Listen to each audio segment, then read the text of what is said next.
प्यारे बच्चों, आशा है आप बहुत अच्छे से होंगे, खुश होंगे, मजे से होंगे। बस पढ़ाई का थोड़ा प्रेशर होगा क्योंकि पता भी है कि मिड टर्म फर्स्ट खत्म हो चुका है। अब आपका एग्जाम होगा, मेन एग्जाम होगा फेब मार्च में। बहुत समय बचा नहीं है और टीचर्स को भी सिलेबस कोर्स पूरा करना है और कोर्स पूरा करने के बाद आपको रिवाइज भी करानी है हर लेसन को। तो हर लेसन का रिवीजन के लिए टाइम होना चाहिए, इसके लिए आपके कोर्स पहले कंप्लीट होने चाहिए। हम भी इस सीरीज में इस काम को थोड़ा सा आगे बढ़ाते हैं और अपने पूर्वी क्लास 6 के इंग्लिश की बुक के लास्ट यूनिट, जिसका नाम है कल्चर एंड ट्रेडिशन, को शुरू करते हैं, जिसका फर्स्ट लेसन है हमारा भारत, इनक्रेडिबल इंडिया। इनक्रेडिबल का मतलब होता है अविश्वसनीय भारत।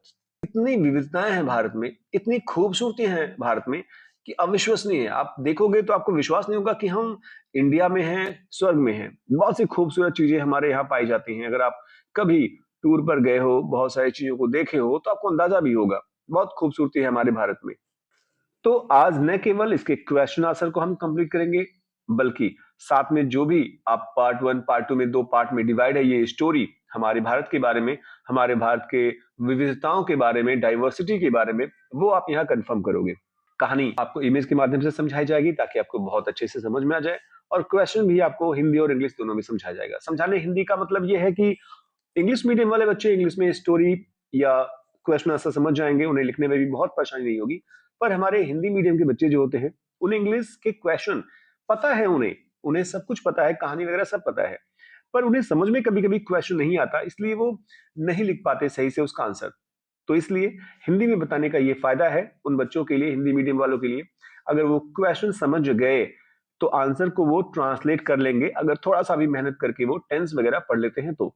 क्योंकि ट्रांसलेट करने के लिए हिंदी भी सेंटेंस को, किसी भी सेंटेंस को, अगर आपसे कोई भी सेंटेंस पूछा जाए और उसका आंसर आपको पता है, पता आंसर तब होगा जब आप कहानी बढ़िया से सुने रहोगे। तो जैसे कोई पोएम पढ़ाया है मैंने, कोई कहानी आपको बताया है, आप पढ़े रहोगे हिंदी में ही सही, अगर आप समझे रहोगे तो क्वेश्चन जैसे आपके सामने आएगा, और अगर क्वेश्चन आप समझ गए हिंदी में तो आंसर आपके दिमाग में आ जाएगा हिंदी में ही सही। बस आपको करना है कि जो वर्ड डिफिकल्ट हो उस लेसन के, वो आप लिख लो, बार बार यूज करो ताकि वो याद हो जाए, और थोड़ा सा टेंस ग्रामर का रूल आप पढ़ लो ताकि आप आसानी से जो आपने हिंदी में आंसर बताया उसको ट्रांसलेट कर सको इंग्लिश में।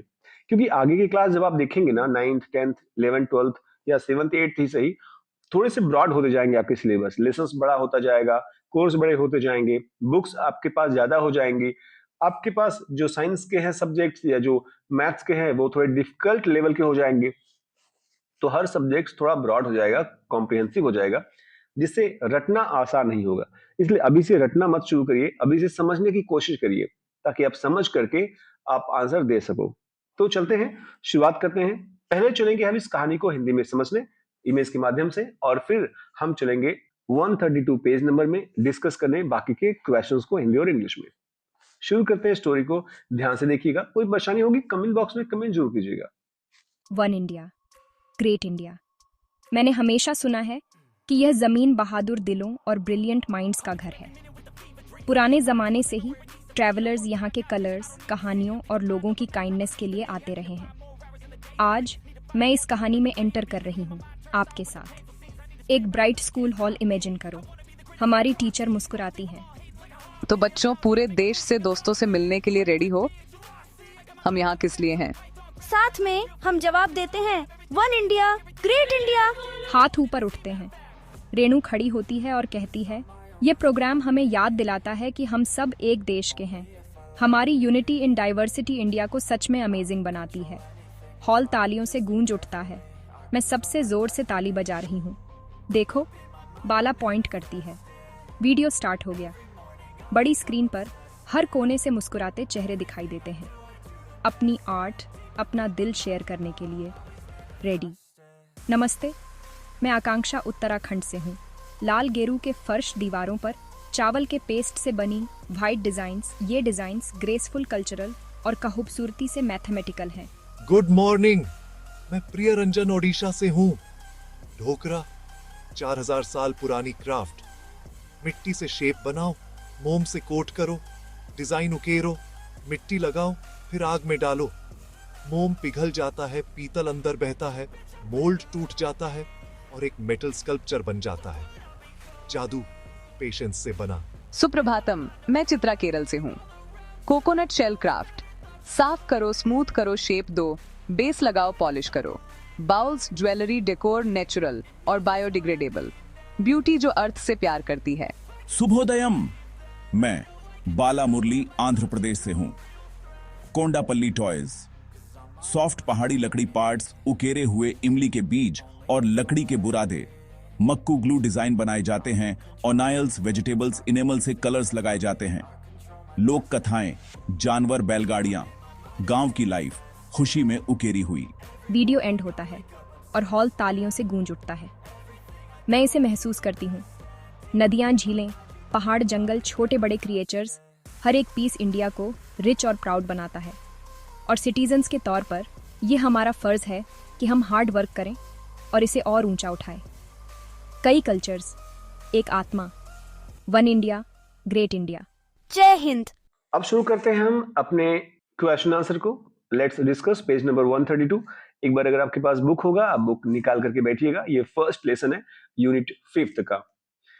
तो फर्स्ट क्वेश्चन यहां लिखा हुआ है। फर्स्ट क्वेश्चन कहता है यहां पर writer, what has Bharat always been known for, यानी भारत, इंडिया जो है वो किस चीज के लिए हमेशा से जाना जाता रहा है। क्या ऐसी खासियत है इंडिया में जिसके लिए वो फेमस है, वर्ल्ड वाइड दुनिया में लोग उसको जानते हैं।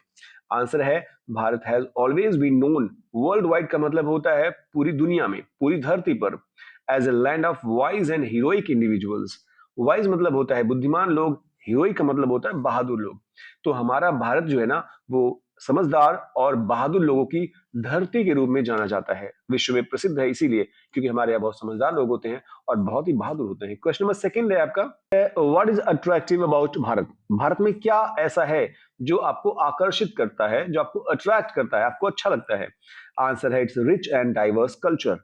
हमारे भारत में बहुत ही रिच और डाइवर्स कल्चर है, यानी कि विविधताएं भरी हुई हैं, रंग बिरंगी अलग अलग संस्कृतियां हैं हमारे भारत में, और ये अट्रैक्ट करती है लोगों को पूरी की पूरी दुनिया के, यानी दुनिया भर के, विश्व भर के लोगों को ये अपनी तरफ आकर्षित करती है क्योंकि भारत में रंग बिरंगी और अलग अलग संस्कृतियां हैं। जाति, धर्म, रंग, रूप सब कुछ अलग है हमारे यहाँ। आप एक स्टेट से दूसरे स्टेट में जाओ, वहां की बोली अलग हो जाएगी, पहनावे अलग हो जाएंगे, खान पान अलग हो जाएगा, रहन सहन अलग हो जाएगा, बोल बात सब कुछ अलग हो जाएगा। पर इन सब चीजों की विविधता होने के बावजूद, अलग अलग होने के बावजूद हम सब एक हैं क्योंकि हम एक देश के हैं और वो देश है भारत। क्वेश्चन नंबर थर्ड है, what is special about the fact that the people live here in unison. तो ऐसी क्या विशेष खासियत है भारत में, क्या विशेषता है ऐसी भारत में कि लोग यहाँ के यूनिसन में रहते हैं। यूनिसन मतलब होता है एकता में रहते हैं, एकता में विश्वास करते हैं। तो लोग भले अलग जाति धर्म के हों, रूप रंग अलग हो, बोलचाल अलग हो, पर ये एकता में रखते हैं विश्वास और ये एक हैं। तो आखिर ऐसा क्यों है ये आपको बताना है। देखते हैं इसके आंसर को। आंसर यहाँ लिखा हुआ है, the people of Bharat live together in harmony. Bharat के लोग हार्मनी में रहते हैं। हार्मनी का मतलब होता है समरसता या मेल जोल, यानी मिलजुल करके रहते हैं लोग। Showing the world the beautiful example, और ये दुनिया को एक खूबसूरत उदाहरण देते हैं कि हम यूनिटी इन डाइवर्सिटी में रहते हैं। डाइवर्सिटी मतलब होता है विविधता, अलग अलग। मैंने आपको बोला कि अलग अलग धर्म, अलग अलग जाति, अलग अलग संस्कृति, अलग अलग रूप रंग के लोग, कोई छोटा कोई बड़ा, कोई नाटा कोई मोना, कोई मोटा कोई तगड़ा, मतलब विविधता है, अलग अलग लोग हैं, पर हम यूनिटी में रहते हैं, एकता में हम विश्वास करते हैं। हम एक हैं, हम एक देश के लोग हैं, कुछ भी अलग हो हमारी, पर हम एक हैं। यहाँ नेक्स्ट क्वेश्चन है, question number 4, what geographical features does the passage mention. यानी इस पैसेज में, ऊपर के पैसेज में या ऊपर के लेसन में कौन कौन से जियोग्राफिकल फीचर्स आपको दिखाए गए हैं। जियोग्राफिकल का मतलब होता है भौगोलिक, फीचर्स मतलब स्थान, यानी जो भौगोलिक स्थान है, जैसे पेड़ पौधे, नदियां, झरना, इन चीजों के बारे में कौन कौन से ऐसी चीजें हैं जिसका जिक्र किया गया है ऊपर के पैसेज में। आपने पैसेज पढ़ा, आपको पता होगा, आपने कहानी सुनी, आपको समझ में आ गया होगा। फिर भी यहाँ आंसर आप देख लीजिए, लिखा है different geographical features like a land rich with reverse. बहुत विभिन्नताएं आपको दिखेंगी यहाँ पे। तो भौगोलिक फीचर्स यहाँ दिखाए जा रहे हैं, जैसे कि रिच विद रिवर्स, जो नदियों से भरा हुआ है, लेक्स यानी झीलों से भरा हुआ है, हाई माउंटेन्स यानी ऊंचे पहाड़ से भरा हुआ है ये देश हमारा, are mention in the passage. ये सब चीजें मेंशन है इस पैसेज में जो हमने अभी पढ़ी, या कहानी में जो हमने पढ़ा। इतनी खूबसूरती आपको जो दिख रही ना, ये विश्व में कहीं और नहीं मिलेगी, इसलिए कहते हैं सबसे प्यारा देश हमारा। नेक्स्ट है, it's green forest are home to many plants, insects, birds and animals. जो हमारे यहाँ हरी भरी ये जंगल है, इसमें बहुत सारे प्लांट्स हैं, इंसेक्ट्स यानी जीव जंतु हैं, बर्ड्स यानी पक्षियां हैं, और बहुत सारे जानवर भी निवास करते हैं इन हरे भरे जंगलों में। तो बहुत सारे जीव जंतुओं का भी आश्रय है हमारा देश। What is the advice given to everyone? सबको क्या सलाह दी गई है? इस कहानी में आपने कौन सी सलाह देखी जो सबको दी जाती है? तो आंसर है, the advice is that we need to continue working hard. हमें बहुत मेहनत करके काम करनी चाहिए, कठिन मेहनत करना चाहिए, एंड मेक श्योर, और ये निश्चित करना चाहिए कि हमारा देश यानी भारत प्रोस्पेक्ट करे, यानी संपन्न रहे, यानी खुशहाल रहे, फर्दर माने आगे। तो हमें मेहनत करते रहना चाहिए ताकि हमारा देश भारत और आगे बढ़े और खुशहाल बने और तरक्की करे। अब आते हैं, आप देखेंगे पेज नंबर 132 में, कलाकृतियों का भारत, यानी एक भारत श्रेष्ठ भारत की ये कार्यक्रम है। यहां लिखा है, let's do these activities before we read. Page number 132 में है, आवर कंट्री इज ब्यूटीफुल। हमारा देश खूबसूरत है। एंड एवरी स्टेट, और इस देश के प्रत्येक स्टेट यानी प्रत्येक राज्य, हैज इट्स यूनिकनेस। इसकी एक अलग खासियत है, एक अलग विशेषता है, ये यूनिक है, अद्वितीय है। The words given below are part of our identity. नीचे के जो शब्द दिए गए हैं वो हमारे आइडेंटिटी, हमारे पहचान के एक भाग हैं। अब लिखा है, complete these words with the correct vowels. AEIOU को हम वॉवेल्स कहते हैं, तो करेक्ट वॉवेल्स यूज करना है और हमें इस वर्ड को कंप्लीट करना है जो हमारी आइडेंटिटी, हमारी पहचान को उजागर करती है। जैसे यहाँ फर्स्ट लिखा हुआ है, ए लिखा हुआ है, we like to decorate our homes. हमें पसंद है अपने घरों को सजाना, विद आर, किससे? With our folk art. Folk art क्या है? फॉक आर्ट हिंदी में होता है लोक कला। लोक कला मतलब वह कला जो आम लोग अपने रीति रिवाज, त्योहारों और परंपराओं को दर्शाने के लिए बनाते हैं।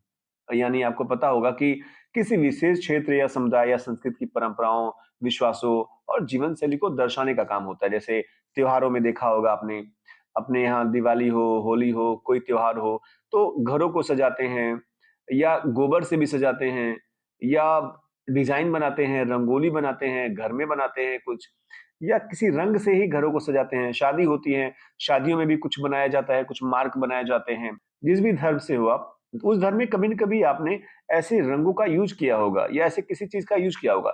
शादी ब्याह में यूज किया होगा, पूजा में किया होगा, रोजमर्रा की जिंदगी से भी ऐसी चीजें होती है। जैसे कि मधुबनी चित्रकला बिहार में बनाया जाता है, ऐपन कला उत्तराखंड में, पट्टचित्रा उड़ीसा में, वारली जो है वो महाराष्ट्र में, और संजी कला जो है वो मथुरा में बनाया जाता है गोबर और रंगों से। ऐसे ये धार्मिक चित्रकला होती है, इसे ही कहते हैं फॉक आर्ट। बी है आवर। अब सी के बाद डॉट LT.RE, आपको पता चल गया होगा कि ये है आपका कल्चर। इसमें भी देखिएगा तो आपके वॉवेल दिखेंगे। कल्चर आपको पता है हमारी संस्कृति, हमारी पहचान होती है। नेक्स्ट आपका है, all of us celebrate our festival. आपको FST दिख गया, फेस्टिवल्स, तो ये स्पेलिंग भी याद कर लीजिएगा ताकि अगर एग्जाम में पूछा जाए आपसे आसानी से ये हो जाए। डी है, we tell stories to our children to teach them about our, यानी कि हम अपने बच्चों को कहानियां सुनाते हैं, उनको बताने के लिए, अपने किसको बताने के लिए? अपने कल्चर को। कल्चर यहाँ पहले से भी आपका आ चुका है, तो ये कल्चर है। यहाँ आप देखेंगे H से शुरू है, ये हिस्ट्री है। आप एक बार चेक कर लीजिएगा, हिस्ट्री ही है ना। ये आपका लीजेंड्स है। लीजेंड्स मतलब होता है कहानियां, पौराणिक कहानियां, पुरानी कहानियां जो कथाओं में लिखा हुआ है, जो हमारे धर्म ग्रंथों में लिखा हुआ है, उसे लीजेंड्स कहा गया है। ऐसे यहाँ देखेंगे तो लिखा है E, we have our own. Own के बाद क्या? हमारे पास क्या है? अपना। अपना हमारे पास है लैंग्वेज, हमारी भाषा है। हम एक दूसरे से बात इसी में करते हैं। अब आपको भी पता होगा, आप यहाँ हो तो कैसे बात करते हो, गांव में जाते होंगे वहां कैसे बात करते होंगे, बिहार वाले बिहारी किस तरीके से यूज करते हैं, उत्तराखंड में जाएंगे वहां की अलग हो जाएगी, यूपी में कई सारी जो है वो बोलियां हैं, आप कहीं और चले गए, साउथ में चले गए, बंगाल में चले गए, हर जगह की अलग अलग बोली या अलग अलग भाषा है, और ये भाषा ही हमें एक दूसरे से जोड़े रखती है, जिससे हम जान जाते हैं कि ये बंदा कहाँ का है। नेक्स्ट है, लेट्स डिस्कस पेज नंबर 133। तो 133 में आ जाइए। इसमें क्या लिखा है? पहला क्वेश्चन है, व्हाट इज द एक भारत श्रेष्ठ भारत? आपने सुना होगा एक भारत श्रेष्ठ भारत। आखिर ये एक भारत श्रेष्ठ भारत प्रोग्राम क्या है, इसके बारे में आपको बताना है। तो यहाँ लिखा है कि एक भारत श्रेष्ठ भारत प्रोग्राम जो है एक इनिशिएटिव है, एक पहल है हमारे भारत सरकार के द्वारा, जिसका एम है, जिसका उद्देश्य है प्रमोट करना नेशनल इंटीग्रेशन को, यानी कि राष्ट्रीय एकता को इंटीग्रेट करना इसका एक लक्ष्य है। And fostering a sense of unity, और यूनिटी का भाव पैदा करना है लोगों के अंदर कि लोग एक रहें, एक बने रहें among the citizens of India, Bharat के लोगों के लिए। यानी कि यह भारत सरकार की पहल है जो देश के लोगों में एकता और मेल जोल बढ़ाने के लिए शुरू की गई है। क्वेश्चन नंबर सेकंड है, why is this program being conducted, यानी यह प्रोग्राम, यह कार्यक्रम क्यों चलाया जा रहा है, क्या उद्देश्य है इसके चलाने का। आंसर है एक भारत श्रेष्ठ भारत प्रोग्राम जो है इसका एम्स है, उद्देश्य है सेलिब्रेट करना the cultural diversity of country, Bharat के यानी देश के जो कल्चरल डाइवर्सिटी हैं, जो सांस्कृतिक विविधताएं हैं, जो अलग अलग संस्कृति है। राजस्थान में आप चले जाएंगे वहां की संस्कृति अलग है, यूपी में आएंगे यहाँ की संस्कृति अलग है, आप कहीं और चले गए, नॉर्थ में चले गए, साउथ में चले गए, अलग अलग कंट्रीज के अलग अलग पार्ट में आप जाएंगे ना, तो अलग अलग आपको कल्चर मिलेगा। इस कल्चर के डाइवर्सिफाई होने के बावजूद, विविधताएं होने के बावजूद, अलग अलग होने के बावजूद भी हम इसे सेलिब्रेट करते हैं एक होकर के। एंड इनहेंस म्यूचुअल अंडरस्टैंडिंग, और हम चाहते हैं कि इससे इनहेंस हो, इससे बढ़े, लोगों में अपनापन बढ़े, एंड बॉन्डिंग, और एक दूसरे के प्रति प्रेम बढ़े among the people of different states and union territories। आपको पता होगा कि भारत में स्टेट्स हैं और कई सारे यूटी हैं, जैसे दिल्ली आपका यूनियन टेरिटरीज है, ऐसे आपका जम्मू कश्मीर है, लद्दाख है, पांडुचेरी है, अंडमान निकोबार है। तो ऐसे आपके जितने भी यूटी हैं, यूनियन टेरिटरीज हैं और स्टेट्स हैं, उनके जो लोग हैं वो आपस में प्रेम सद्भाव से एक मिलजुल करके रहें, इसका उद्देश्य यही है। आपको भी अपने क्लास के बच्चों से, आपके क्लासमेट से, अपने आसपास के घर के आसपास के लोगों से मेल जोल रखना चाहिए, चाहे वो किसी भी जाति, किसी भी धर्म के क्यों ना हो। नेक्स्ट है, लेट्स डिस्कस पेज नंबर 136। अब आप एक बार पेज नंबर 136 अपना निकालें। Question number 1, on the basis of what the speakers said about the art forms complete the table given below. अब आपको करना क्या है, नीचे खाली जगह है, आपको भरना है जो स्पीकर्स ने कहा उसके अनुसार। अब क्या क्या कहा गया आप एक बार ध्यान से देख लीजिए। फर्स्ट में लिखा है नेम ऑफ द चाइल्ड, आपको चाइल्ड का नाम लिखा हुआ है, आप देखेंगे आकांक्षा है, प्रिया रंजन है, चित्रा है और बाल मुराली है। अब स्टेट बतानी है आपको, स्टेट कौन कौन सा है इनका। आर्ट का फॉर्म बताना है कि वहां कौन से आर्ट के फॉर्म है, आपको यहाँ आर्ट का फॉर्म देनी है, कौन कौन से फॉर्म उस स्टेट में होते हैं, और थिंग्स नीडेड। और अगर वो आर्ट बनानी हो हमें, वो कला बनानी हो हमें, तो उस कला को बनाने के लिए किन किन चीजों की जरूरत होती है। जैसे कोई मूर्ति बनानी है तो किस चीज की जरूरत पड़ती है, रंगोली बनानी है उसके लिए क्या क्या जरूरत पड़ेगी, वो आपको यहाँ लिखना है। तो यहाँ एक एक एग्जाम्पल रखा हुआ है हाफ ऑफ। जैसे आकांक्षा के लिए बता दिया गया कि वो एप्पन का आर्ट बनाएगी। अब आपको बताना है कि एप्पन किस स्टेट में होता है। अब उसको बनाने के लिए कौन कौन सी चीजों की जरूरत पड़ती है वो आप लिखोगे। प्रियरंजन के लिए ये बताओ कि कौन से स्टेट में है। ये आपको ये बनाना नहीं है, जो ये बना दिया गया एरो, ये एरो नहीं बनाना है, वो तो एरो ऐसे ही रखा हुआ है। तो ये स्टेट लिखनी है यहाँ पे कि कौन से स्टेट की है ये, और वहां उस स्टेट में कौन सा आर्ट बनाया जाता है। इसलिए हिंट दे दिया गया है कि उसको बनाने के लिए क्ले, ब्रास स्क्रैप, वैक्स और फायर का यूज होता है, यानी कि चिकनी मिट्टी का यूज होता है, मोमबत्ती का यूज होता है, थोड़ी सी आग की भी जरूरत पड़ती है और ब्रास के स्क्रैप की भी जरूरत पड़ती है। ये आंसर आप पेंसिल से चाहें तो आप फिल कर सकते हैं अपने बुक में। नेम ऑफ द चाइल्ड, आपको चारों बच्चों के नाम यहाँ दिखेंगे, स्टेट्स मैंने लिख दिया है। एप्पन को पता चल गया देख करके कि ये उत्तराखंड की बात हो रही है। ऐसे कुछ हिंट्स आपको दिए जाएंगे। क्ले, ब्रास, स्क्रैप, वैक्स से पता चलता है कि ये ढोकरा बनाने के लिए यूज होता है, और ढोकरा जो है ये उड़ीसा का है। तो आप कहानी पढ़े होंगे, आपको आसानी से समझ में आ जाएगी, या आप कोशिश कर सकते हैं समझने की अपने देश के अलग अलग स्टेट के आर्ट फॉर्म की, यानी फोक के जो आर्ट है, जो लोक कलाएं हैं, उनके बारे में जानने के लिए यहाँ आपको थोड़ा सा मोटिवेट कर रहा है राइटर, ताकि आप इसके बारे में जानें। नेक्स्ट है चित्रा। चित्रा के लिए, चित्रा केरला से है। केरला से क्यों है? क्योंकि आपको यहाँ लिखा है कोकोनट शेल क्राफ्ट का यूज केरला में होता है, क्योंकि कोकोनट जो है वो ज्यादातर केरला में ही पाए जाते हैं। ब्राउन कोकोनट शेल का यूज होता है, सैंड पेपर लगता है, वुड पॉलिश, यानी ये सब चीजें आपको लगती हैं, इन सब चीजों का यूज होगा उसे बनाने के लिए। ये बालामुराली है, तो बालामुराली आंध्र प्रदेश से है। कोंडापल्ली ये आर्ट का फॉर्म है और ये आपको बनाने के लिए यूज होगा। तो ये बताना इसलिए राइटर का काम है यहाँ पर, ताकि आप इसे समझें, न केवल अपने स्टेट को समझे, बाकी अपने देश के अलग अलग स्टेट्स को समझे, उसके फोक आर्ट को समझे और वो कैसे बनाया जाता है उसे समझे। आप इसे ध्यान से लिख लीजिएगा। अब आते हैं पेज नंबर 136 का लेट्स थिंक एंड रिफ्लेक्ट। अब आपको यहाँ पर सोचना है, विचार करना है और फिर लिखना है, फिल इन द ब्लैंक्स को फिल करना है। जैसे पहला क्वेश्चन है fill in the blanks to complete the following sentences. अब नीचे सेंटेंस को कंप्लीट करना है और फिल करना है आपको जो ये ब्लैंक आपके लिए खाली छोड़ा गया है। जैसे यहाँ ए है the designs for Aipan are taken from. जो डिजाइन बनती है यानी आकांक्षा ने जो एपन बनाया था, जो उत्तराखंड में बनाया जाता है, उस एपन के लिए जो डिजाइन बनाई जाती है वो कहां से ली जाती है। तो फर्स्ट में आपको लिखना है nature, taken from nature and cultural traditions. तो इतना आपको ध्यान देना है कि प्रकृति और सांस्कृतिक परंपराओं से ली गई है एपन की डिजाइन। बी है Dhokra, metal craft is very old. Dhokra का जो मेटल क्राफ्ट है, ढोकरा का जो धातु कला है वो बहुत पुरानी है। क्यों बहुत पुरानी है? क्योंकि इट इज ओल्ड। कितने साल का पुराना है? तो लिखा है 4000 ईयर ओल्ड मेटल क्राफ्ट, यानी कि ढोकरा का जो धातु कला है ना, ये 4000 साल पुरानी परंपरा है। 4000 साल पहले से ये बनाई जा रही है। अगर आपको नहीं समझ में आ रहा है कि ये एपन क्या है, ढोकरा क्या है, आप गूगल करिएगा, आपको वहां पर बन करके आ जाएगा इमेज। सी है a base is needed for coconut shell craft to make it. नारियल की कला के लिए क्या जरूरी है? तो आपको यहां लिखना है स्मूथनेस चाहिए। आपने जो भी बनाया जा रहा है, आपने इसको कहानी में पढ़ा होगा, इसलिए आपको आसानी से पता होगा। तो यहां लिखा है कोंडापल्ली टॉयज। अगर आपको बनानी है, कोंडापल्ली टॉयज जो है ये बाल मुरली ने बनाया था, ये आंध्र प्रदेश से है, आपको पता होगा। इसको बनाने के लिए किन किन चीजों की जरूरत पड़ती है? आपको कहानी में बताया गया था सॉफ्टवुड यानी नरम लकड़ी की आवश्यकता होती है। मक्कू, मक्कू एक गोंद होता है और ये गोंद बनाया किसे जाता है?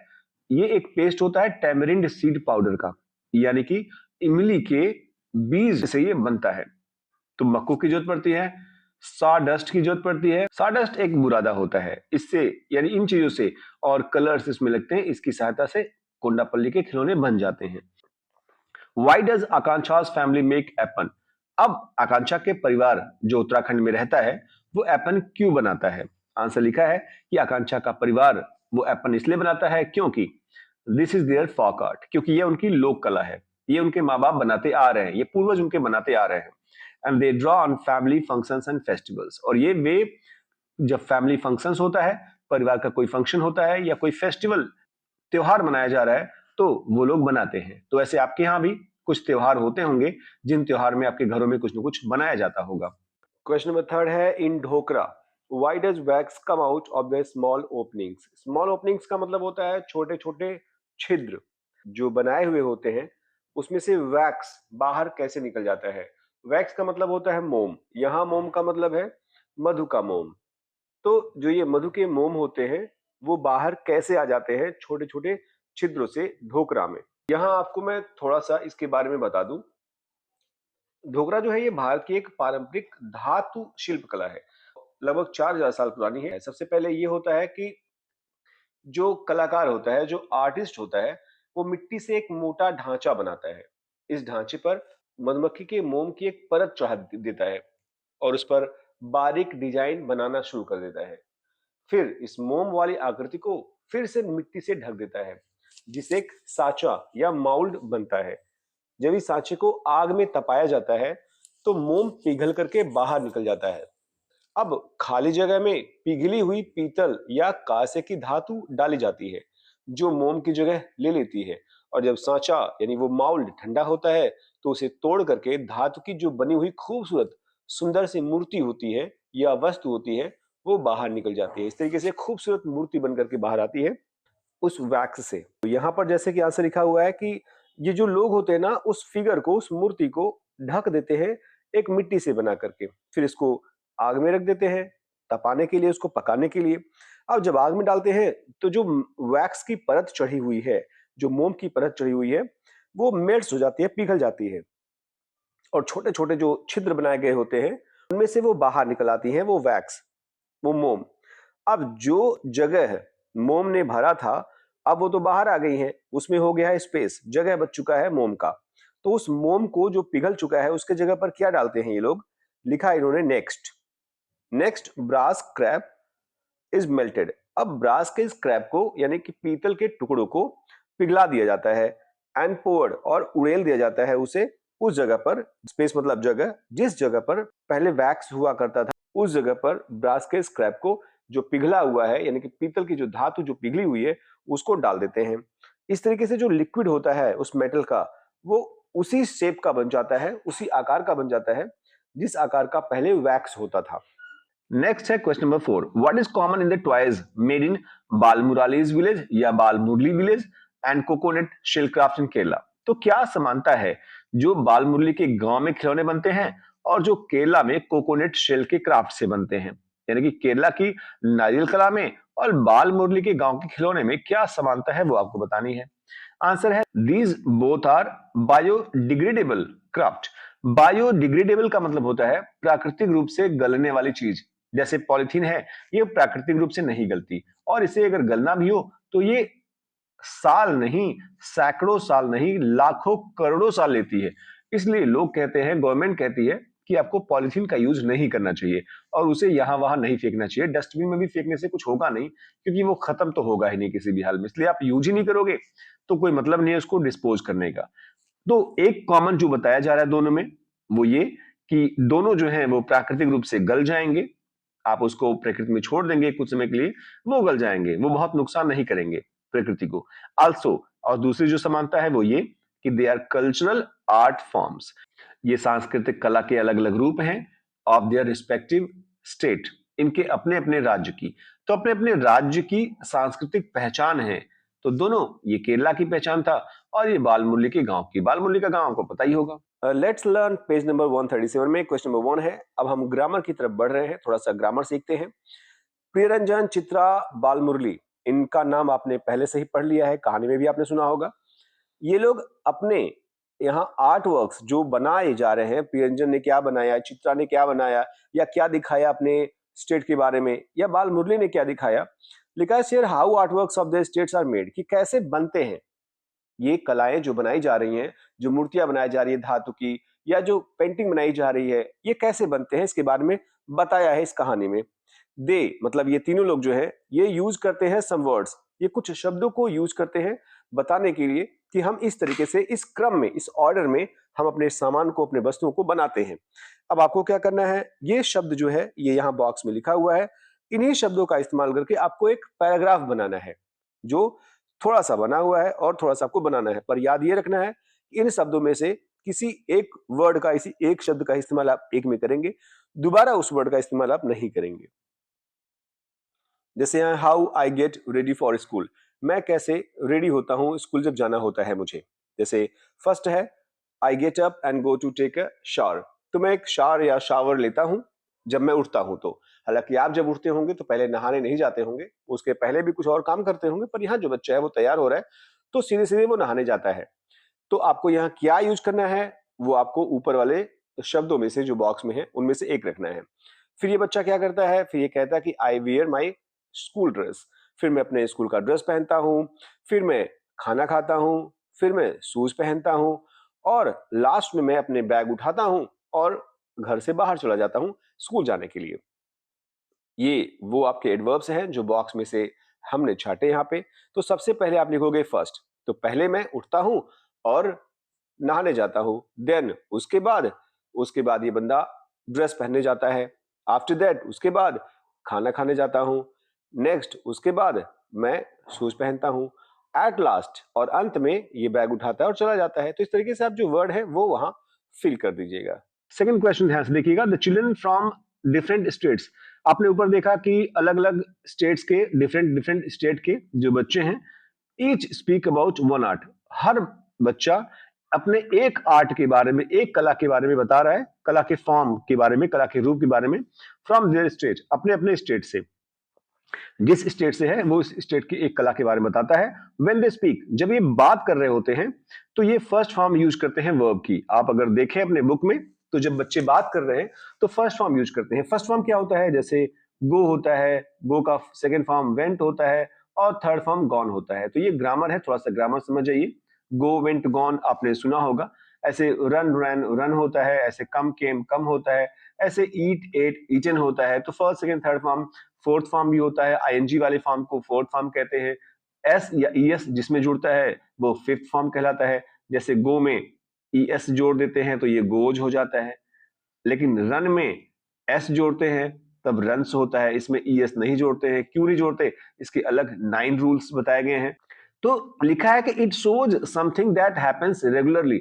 जब आप फर्स्ट फॉर्म का यूज करते हो ना तो ये माना जाता है कि ये काम रेगुलर होता है। जैसे मैं खाना खाता हूं, आई ईट फूड, मैं स्कूल जाता हूं, आई गो टू स्कूल। तो ये गो ईट ये बताते हैं कि आप वो काम रेगुलर करते हो, और इस रेगुलर काम को यहाँ पर प्रेजेंट टेंस कहा जाता है, इसे प्रेजेंट टेंस कहते हैं। और यहाँ ये बहुत इंपॉर्टेंट है, ध्यान से देखिएगा, ही, शी एंड इट के साथ आपको एस या ईएस लगानी है। एस या ईएस, जहां जरूरत पड़ेगी एस, जहां जरूरत पड़ेगी वहां ईएस लगा देनी है, लेकिन ही, शी, इट के साथ। और बाकी जो प्रोनाउंस हैं उनके साथ नहीं लगानी है, जो नीचे आपको बॉक्स में दिख रहे होंगे अपने बुक में। द प्रेजेंट टेंस, और इस तरीके से इसे प्रेजेंट टेंस बना दी जाती है। अब आपको 5 सेंटेंस बनाने हैं, जो वर्ड्स नीचे टेबल में लिखे हुए हैं, 5 सेंटेंसेस बनानी है। अब आपको जहां जरूरत पड़े वहां एस या ईएस लगा दीजिए, जहां जरूरत पड़े वहां लगानी है, अनावश्यक नहीं लगानी है। 2 एग्जांपल्स आर गिवन, 2 एग्जांपल आपके लिए दिए गए हैं। जैसे आई है, आई के साथ एरो मारा, नो हो गया, आई नो। यहां एरो लगा दिया, हाउ टू डांस, मिलकर के क्या हो गया, I know how to dance. यहां थोड़ा सा इसने गलती की है, आप सही कर लीजिएगा। जैसे ही को मिला दिया स्पीक से, स्पीक से चला गया वेरी लाउडली। आपको देखना है कि आप किस से मैच करके बना सकते हो। आप आई आस्क से मैच करोगे तो किससे बनाओगे, I ask questions to understand, आप इसे भी जोड़ सकते हो। यानी ग्रामर में सब कुछ ओपन है आपका, कुछ भी आप इसमें जोड़ करके जो सटीक बैठे, जो ज्यादा सटीक बैठे, आप उसको जोड़ करके यहां लिख सकते हो। ठीक है, आप इसमें किसी भी वर्ब को आई से जोड़ सकते हो, यू से भी किसी वर्ब को जोड़ सकते हो, पर आपको यह ध्यान देना है कि जो बाकी का पार्ट है वो आपका यहां लिखा हुआ है, तो क्या वो इससे जुड़ेगा, और अगर जुड़ रहा है तो क्या सही से जुड़ रहा है, क्या उसका अर्थ कुछ निकल रहा है। अगर अर्थ सही से निकल जाए तो आप जो बनाया जा रहा है वैसे बनाने की बजाय आप कुछ भी बना सकते हो। तो यहाँ फर्स्ट आपको बता दिया इसने, I know how to dance. दूसरा ही स्पीक कर दिया, अब चूंकि पता है कि ही के साथ आपको एस या ईएस जोड़ना है तो ये हो जाएगा speaks, he speaks very loudly. तो यहां इसको यहां लिखने के बजाय ये ऊपर थोड़ा सा लिख देता है, तो आप यहां लिख दीजिएगा। सही से आपको लिखना है इसे सही क्रम में, और ये एरो वगैरह मत बनाना शुरू कर दीजिएगा, ये तो मैंने बनाया है ऐसे ही। तो ये आप सीधे यहां देखिए उसको देखने के बजाय। अब यहां देख लीजिए आप ध्यान से, ये जो बने हुए हैं ये उसी के सामने बना दिया गया है। अब आपको जोड़ना है ऐसे ही, I know how to dance, यहां से आप चाहो तो एरो वाला लगा सकते हो। अब आप यहां देख सकते हो ध्यान से, एरो भी देख सकते हो और आसानी से आप इसे लिख सकते हो। अगर आपको लगे कि ये थोड़ा सा ऊपर नीचे हुआ है तो आप इस वाले इमेज को देख लीजिएगा और आपको समझ में आ जाएगा कि ऊपर नीचे क्या क्या हुआ है। बस आपको करना क्या है, ये सेंटेंस जो कंप्लीट करना ना, ये सही क्रम में लिखना होगा आपको। ये आप तीर लगाओ ना लगाओ, लेकिन ये आपके लास्ट में सही से जुड़े हुए होने चाहिए ताकि सेंटेंस का कुछ अर्थ निकले। ठीक है, इस तरीके से यहां भी वी और दे का भी यूज हुआ है, पर आपको इतना ध्यान देना है कि ही, शी, इट के साथ एस या ईएस लगेगा और बाकी सबके साथ कुछ नहीं लगेगा। तो आप किसी को किसी से भी जोड़ के एक अर्थ निकाल पाओ तो आप लिख सकते हो। हम चलते हैं, नेक्स्ट लिखा हुआ है लेट्स लिसन, पेज नंबर 138। अब करना क्या है, फर्स्ट में यहां है listen to the description of gakkad bharta. ये गक्कड़ भरता होता है, एक तरीके से खाने वाली चीज है। ये कैसी होती है आपको पता होगा, आपने कहानी सुनी होगी तो, वरना अभी थोड़ा सा बताता हूं मैं आपको। गक्कड़ भरता का जो डिस्क्रिप्शन है वो सुनना है, अपने भाई बहन को पकड़िए और उनसे कहिए पढ़े और आप सुनिए। And complete the notes given below, और नीचे जो लिखा हुआ ना उसे आपको पूरा करना है। और ये आपको मिलेगा कहाँ, जो आपको पढ़वाना है अपने भाई बहन से, ये मिलेगा 162 पेज नंबर में। आपको ऐसे ही रेड कलर का बैकग्राउंड व्हाइट कलर में लिखा हुआ आपको मिलेगा, 162 में जाइएगा और किसी से कहिएगा वो ये पढ़े और आप सुनिए। ठीक है, अब आपको पढ़ना है, सुनना है और आपको आंसर देनी है। जैसे यहाँ लिखा है कि आप गक्कड़ भरता के बारे में जो सुने हैं उससे आप इस नोट को पूरा करिए। तो ये गक्कड़ भरता आपको पूरा करना है। गक्कड़ भरता मैं आपको बता दूं कि ये मध्य प्रदेश का एक पारंपरिक व्यंजन है जो बैगन भरता और घी में डूबे हुए गक्कड़ यानी एक मोटी भुनी हुई रोटी से बनता है। इसे अक्सर कंडे पे यानी गोबर के उपले की आग पर भुना जाता है, जैसे कि राजस्थानी दाल बाटी या बिहारी लिट्टी चोखा। तो लिट्टी चोखा के समान होता है ये। आपको आशा है समझ में आ गया होगा क्या है ये। हम चलते हैं ए में, नेम ऑफ द स्पीकर। अब आपको स्पीकर का नाम बताना है कि कौन बोल रहा था। The town of the speaker, वो किस शहर से था, आपने ऊपर व्हाइट कलर में जो देखा रेड कलर के बैकग्राउंड में, उससे आपने पढ़ा सुना होगा, तो उसके अकॉर्डिंग आपको आंसर देनी है। The state he belongs to, किस स्टेट से वो बिलोंग करता है। The name of the food item, food item का नाम क्या है जिसका यूज हुआ है अभी अभी। वेजिटेबल्स रोस्टेड फॉर भरता, भरता बनाने के लिए किन किन वेजिटेबल्स को रोस्ट किया जाता है, भुना जाता है। तो आंसर यहाँ साफ साफ लिखा है, सुशील जो है वो स्पीकर है, जबलपुर की बात है ये, और जबलपुर मध्य प्रदेश में है, आपको पता होगा। ये गक्कड़ भरता के बारे में बात कर रहा है, उसमें ब्रिंजल और टोमेटो का भरता बनता है।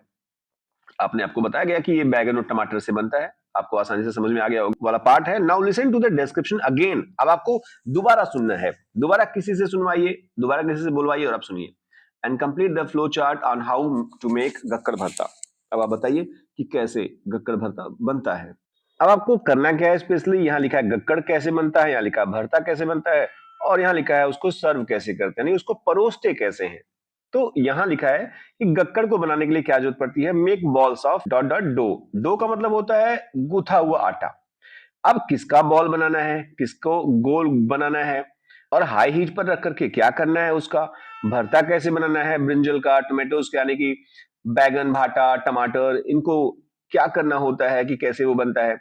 तो इस तरीके से इस क्वेश्चन को आपको यहाँ आंसर के रूप में दिया है मैंने। एक बार आंसर आप देख लो, आसानी से आपको ये समझ में आ जाएगा। जैसे लिखा है कि गक्कड़ अगर आपको बनानी है तो आपको व्हीट के डब बनाना है। यहाँ पे जो डॉट डॉट था ना वो व्हीट है, गेहूं का आटा होना चाहिए, नहीं कि जौ, बाजरा या मक्का या भुट्टा, पता नहीं किस किस चीज का होता है, उसका नहीं, केवल गेहूं का। उसका बॉल बना लीजिए, जैसे कि आप अपने यहाँ लिट्टी बनाते हो वैसे लिट्टी टाइप का बना लीजिए, और इसको रोस्ट करिए हाई हीट पर। आपने देखा होगा गोबर के कंडे होते हैं, उस पर लोग जो है वो भूनते हैं, इसे उसमें डाल के भूनते हैं, फिर इसको ढक देते हैं। जैसे भी आपका बनता है लिट्टी, वैसे ये बन रहा है गक्कड़ आपका। सेकंड जो है टू मेक भरता, अब आपको भरता बनानी है, जैसे हमारा चोखा बनता है। रोस्ट ब्रिंजल, आपको भुननी है, ब्रिंजल को भुननी है, टोमेटोज को भुननी है, और गार्निश कर देना है कटे हुए, चॉप मतलब कटे हुए, यानी जो अनियंस हैं आपके कटे हुए, उसको आपको गार्निश करनी है। कोरिएंडर डालना है, ग्रीन चिलीज डालना है, और स्वाद अनुसार नमक डालना है। इन सब चीजों को डाल करके आपका चोखा यानी आपका भरता बन गया। और इसको सर्व करना है तो क्रम्बल द गक्कड़, आपको गक्कड़ को थोड़ा सा बीच में जो है वो तोड़ देना होगा। जैसे आपने देखा होगा कि कभी कभी समोसा लेने आप जाते हो, उसको तोड़ करके उसमें मटर डाल देते हैं, वो हो गया आपका मटर समोसा। या तोड़ करके उसको टुकड़े में करके चटनी डाल देते हैं। तो ऐसे ही आपको गक्कड़ को तोड़ देना है और उसमें भरता डाल देना है। तोड़ने के बाद भरता यहाँ रखा जा रहा है। हमारे यहाँ तो लिट्टी अलग चोखा अलग भी रखा जा सकता है, पर यहाँ तोड़ना है। क्रमर का मतलब होता है टुकड़े में तोड़ना। And add 1 spoon full of ghee, और एक आपको चम्मच घी मिला देनी है। देखिएगा ये घी रियल वाली घी है, गाय भैंस वाली घी, ये नहीं कि जो आपके शहर में मिलती है 40 रुपए का आपको 30 रुपए का आपको मिलेगा लिट्टी चोखा, और उस लिट्टी चोखा में लगा देंगे घी, कहेंगे ये घी है। वास्तव में वो घी नहीं, रिफाइन होता है, जहर है। अगर आपको लिट्टी चोखा खाना है तो घी वाला मत खाइएगा, स्पेशली जो शहर में मिलता है, क्योंकि वो घी रियल में नहीं होता जो ठेले में मिलता है। अब चलते हैं लेट्स स्पीक में, पेज नंबर 138 में आप देखेंगे तो आपको यहाँ बोलना है प्योरली, आपको जरूरत नहीं है लिखने की। यहाँ करना क्या है, लिखा है speak about a local art form of your region. आप किसी भी क्षेत्र में हो, किसी भी स्टेट में हो, वहां का जो लोकल आर्ट का फॉर्म है, रूप है, उसको बोलना है। यहाँ लिखा भी है कि ये कुछ भी हो सकता है, ये पेंटिंग हो सकता है जो आपके यहाँ लोकल पेंटिंग बनती हो, जैसे मधुबनी का पेंटिंग होता है बिहार में। रंगोली अगर आपके घर में आपके आसपास बनाई जाती हो, जो एक विशेष रंगोली हो, वो आप देख लो। मेटल क्राफ्ट कुछ धातु से बनाई जाती हो, कुछ मिट्टी से बनाई जाती हो, जैसे पांडाल में सजाया जाता है दुर्गा जी को, लक्ष्मी जी को, ऐसे भी आप जानते हो। अगर इसके बारे में कैसे बनता है तो इसके बारे में भी आप बोल सकते हो, लिखना नहीं है आपको। एम्ब्रॉयडरी मतलब होता है सजावट, घर में सजावट, कपड़ों पर सजावट, चित्रकला, कुछ भी। म्यूजिक आपके यहाँ विशेष गाना गाया जाता हो, कुछ अलग गाना गाया जाता हो, कुछ अलग डांस किया जाता हो, या आपके यहाँ ड्रामा नौटंकी भी कुछ होता हो, तो उसके बारे में आप, जैसे कहीं कहीं रामलीला होता है, कहीं कहीं कुछ और खेलते हैं लोग, तो ऐसा भी कुछ आप कर सकते हो, बता सकते हो उसके बारे में। बस आपको याद रखना है कि इन चीजों को आपको यूज करना है जब आप बोल रहे हो। जैसे कौन सा आर्ट फॉर्म है, उसका नाम क्या है जिसके बारे में बता रहे हो आप, किन किन चीजों की जरूरत है उसको बनाने के लिए, उसको बताने के लिए, और जब आपको बनाना हो तो कैसे आप उसे बनाओगे या कैसे आप उसको प्रेजेंट करोगे। बनाना होगा तो कैसे, और अगर आपको बताना होगा तो कैसे। तो यहाँ पर आंसर आपका दिया गया है। मैंने लिया है पटचित्रा के बारे में। पटचित्रा जो है ये भारत की एक प्राचीन और प्रसिद्ध लोक चित्रकला है जो मुख्य रूप से ओडिशा में प्रचलित है। ठीक है, और पट्ट का मतलब होता है कपड़ा, और चित्र का मतलब होता है चित्र या पेंटिंग, यानी कपड़े पर बनाई गई पेंटिंग या चित्र को कहते हैं पटचित्रा। आपने देखा भी होगा बहुत सारी जगह कपड़ों पर चित्र बनाई जाती है जो घर की औरतें भी बनाती हैं। तो मैंने इसके लिए लिखा है यहाँ कि ये पटचित्रा है, ये उड़ीसा से है, ये पेंटिंग है एक तरीके की, और बनाने के लिए किन किन चीजों की जरूरत होती है वो यहाँ मैंने पूरा का पूरा डिटेल लिख दिया है। आप इसे देख लीजिए, आप इसे पॉज करके, आप इसे स्क्रीनशॉट लेकर के किसी भी तरीके से आप इसे बोलिए। बोलने के लिए आपको रिकॉर्ड करना होगा अपनी आवाज को। रिकॉर्ड करिए, सुनिए कैसे बोलते हो आप। गलत हो तो सही करो, सही हो तो वेल डन। आप एक बार और ट्राई कर सकते हो। अब क्वेश्चन 2 जो है वो इसी पर बेस्ड है। क्वेश्चन 2 कह रहा है you may use the words given below when you speak. अब ऐसे शुरुआत कर सकते हो आप इन शब्दों का यूज करके। जैसे आप जब बोलो तो ऐसे बोलो, I know about the art form called, तो मैं जानता हूं कि ये जो आर्ट फॉर्म है उसे बुलाया जाता है पटचित्रा कह के, जिसका ये वो तामझाम जो भी आपको लगे वो आप बोलो। नहीं, आपको बोलने पर यहाँ प्रेशराइज आपको की जा रही है। ये जो 4 पिलर्स हैं आपके पढ़ाई की, जिसमें स्पीकिंग, लिसनिंग, रीडिंग, राइटिंग होता है, तो चारों पर आपको यहाँ पर राइटर जो है वो चाहता है आप एक्सपर्ट हो जाओ। लिख रहे हो आप, पढ़ रहे हो आप, बोलो, सुनो, समझो। तो आप यहाँ पर आप जब बोलेंगे फिर अपनी रिकॉर्डिंग सुनेंगे, आपको अच्छा लगेगा कि आप कुछ बोल रहे हो इंग्लिश में। तो आप चाहो तो एज इट इज जो मैंने लिखा हुआ है आप इसे बोल सकते हो, या जहां से भी, जिस स्टेट से हो आप, उस स्टेट का जो भी लोकल कोई फॉर्म हो, कोई भी गाना, कोई भी जैसे जैसे आपको ऊपर बताया गया पेंटिंग, कुछ भी आप उसके बारे में बता सकते हो आप। ऐसे सेकंड है दे नीड। अब इनको किस चीज की जरूरत पड़ती है, अगर आपको बनाना है पटचित्रा तो किन किन चीजों की जरूरत पड़ेगी, ऐसे आप बोल सकते हो। या जैसे मैंने लिख दिया है बिना दे नीड जोड़े, आप इस तरीके से भी काम चला सकते हो।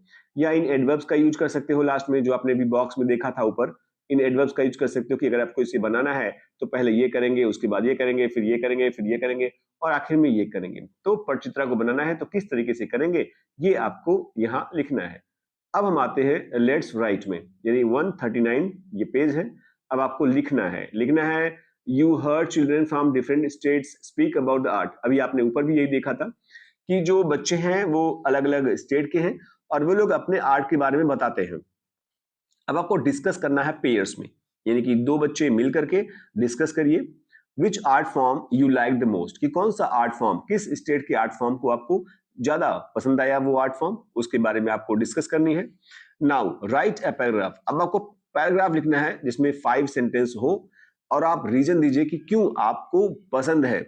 आपको मध्य प्रदेश का पसंद है, केरला का पसंद है, आपको उत्तराखंड का पसंद है, आपको यूपी का पसंद है, आपको जो भी आपने कहानी में सुना, जो भी आपको पसंद आया वो आपको यहाँ पर लिखनी है। जैसे कि मैं यहाँ लिख रहा हूँ among the various art forms discussed, I found Patachitra from Odisha the most captivating. Captivating मतलब होता है अट्रैक्टिव, बहुत ही खूबसूरत, इंचेंटेड, मंत्रमुग्ध कर देने वाला।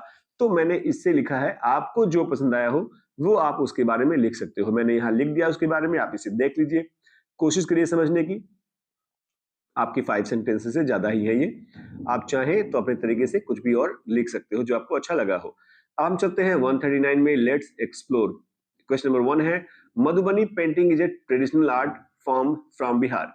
तो मधुबनी जो पेंटिंग है वो एक परंपरागत कला है बिहार से। The artist use natural colours, और जो आर्टिस्ट होते हैं, जो कलाकार होते हैं, ये नेचुरल कलर यूज करते हैं जब इन्हें बनानी होती है दीवारों पर अपने घरों के। You can also make and use natural colours as given below. आप भी हो सके तो बनाइए और नेचुरल कलर यूज कीजिए। अब नेचुरल कलर में क्या यूज करोगे? येलो यूज करिए हल्दी से। अगर आपको पीले रंग की जरूरत है तो हल्दी का यूज करिए।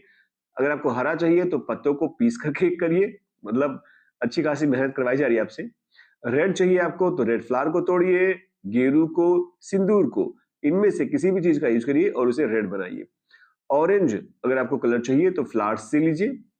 ब्लू चाहिए तो नील से, इंडिगो पाउडर से लीजिए।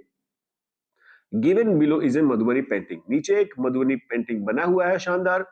अब आपको नेचुरल कलर से इसे रंगना है, खूबसूरत रंग करके इसे आप लेकर के आए, स्कूल में दिखाएं, आपके टीचर्स मंत्रमुग्ध हो जाएंगे। तो यहाँ आपको अच्छे से कलर करनी है। जो कलर ऊपर लिखे हुए हैं उन कलर में से यूज करिए, पर वो नेचुरल कलर होने चाहिए। मजेदार है ना ये? अब आते हैं क्वेश्चन नंबर 2 में, एक भारत श्रेष्ठ भारत प्रोग्राम। इसे कुछ नहीं करना है, आपको बस देखना है, सुनना है, समझना है, बोलना है, जो मन करे करिए। बस इसे पढ़िए, इस इमेज को देखिए और इंडिया के इस श्रेष्ठ भारत के बारे में एक बार जरूर सोचिए। तो ये कहानी खत्म होती है क्वेश्चन आंसर खत्म होते हैं। मिलते हैं नेक्स्ट वीडियो में, तब तक अपना ख्याल रखिएगा, पढ़ते रहिए, लिखते रहिए, मस्त रहिए, व्यस्त रहिए। Thank you for watching video.